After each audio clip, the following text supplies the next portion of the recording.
Good morning प्यारे बच्चों। Good morning sir. कैसे हैं आप सभी? बढ़िया है ना। देखिए बेटा, प्रश्नावली 9 का जो चौथा प्रश्न है कि दिया है, दी गई आकृति में यहाँ पर एक चित्र दिया गया है। ठीक है, पहले बना लेते हैं। ये इस तरीके से है ना, ऐसे। और यहाँ पे एंगल्स है बेटा, ठीक है। ये ए बी और क्या है बोलो, ये सी है और ये डी और ई। और कुछ दिया है आकृति में, एंगल ईसीडी दिया है ना। एंगल ईसीडी बराबर है एंगल, बोलो ना, ईडीसी। किसके बराबर है? ईडीसी के। ठीक है, ये आप मान लीजिए समीकरण एक ये दिया है ना। तो देखो बेटा, यहाँ पर आप देखिए इस क्वेश्चन में ए बी एक रेखा दिखाई दे रहा है आपको, ए और बी एक रेखा है और एक रेखा 180 अंश का होता है ना। यहाँ पे बेटा अगर इस कोण को हम अगर ऐसा तोड़ दें, समझेगा बात को, तो क्या ऐसी तो बना है ना ये। जैसे मान लो कि यहाँ पे एक बार और बना रहा हूँ,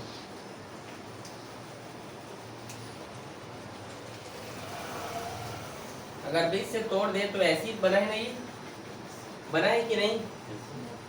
ये भी एक कोण है और ये भी एक कोण है कि नहीं, ऐसी बना है कि नहीं कोण। तो आप समझिए ए बी एक रेखा है जहां पर एंगल ECA, ये जो ECA है, और यहाँ पर एक और एंगल है ECD, ये 180 अंश क्योंकि ए बी एक रेखा है। समझे कि नहीं? नहीं समझे? फिर से बता रहा हूं, ए बी एक रेखा है। क्या है? तो ए बी एक रेखा है बेटा, तो angle ECA plus angle ECD बराबर 180। ECA और ECD क्या होंगे? 180 क्यों होंगे? क्योंकि ए बी एक रेखा है, उसके लिए 180 अंश के लिए होंगे। समझे कि नहीं? समझ आया? आ गया? नहीं आया? ठीक है। अब देखो यहाँ पे ECD का यहाँ मान निकालो। ECD को यहीं पे रख दो और ये इधर जाएगा बेटा तो माइनस होगा ECA करके, होगा कि नहीं। इक्वेशन नंबर इसको 2 ले लो, ठीक है। इसी प्रकार तथा देखो, जैसे ECA और ECD क्या है? 180 अंश है। इधर अभी नोट मत करो बेटा, पहले समझो।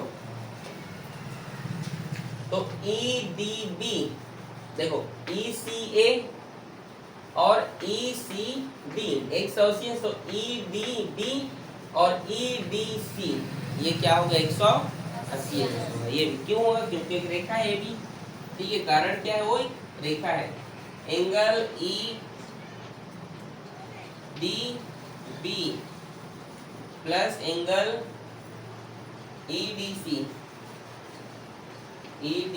क्या है? 180 अंश होगा। नहीं समझे? समझ आया? देखो जैसे इस लाइन में देखो, ए बी एक रेखा था, तो ECA इधर वाला ये 180 हुआ, ठीक है, होगा ना। तो उसी प्रकार अब देखो यहाँ पर EDB ये वाला लाइन ये ऐसे, और ये वाला एंगल ये, ठीक है, EDB और EDC वो भी क्या होगा? 180 होगा, क्योंकि ए बी एक रेखा है और रेखा 180 अंश का होता है, सरल रेखा। अब यहाँ पे हम EDC का वैल्यू निकालते हैं, तो 180 ये इसको उधर भेजेंगे बेटा तो माइनस होगा EDD, होगा कि नहीं। इक्वेशन नंबर 3 समझ में आया? सब टीचर अलग अलग तरीके से बनाते हैं बेटा, ठीक है। आप अपने, अगर आपकी स्कूल में अलग तरीके से पढ़ा रहे हैं तो आप उस तरीके से देख सकते हैं, ठीक है। अगर आपको इजी लगे तो ये बना सकते हैं। यहाँ तक इजी लगा? समीकरण 2 और 3 का मान, ठीक है, एक में रखने पर, किसमें रखने पर?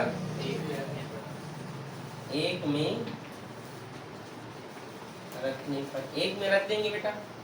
देखो ये एक है ECD, और ECD का मान क्या है? 180 है। 180 माइनस ECA है कि नहीं?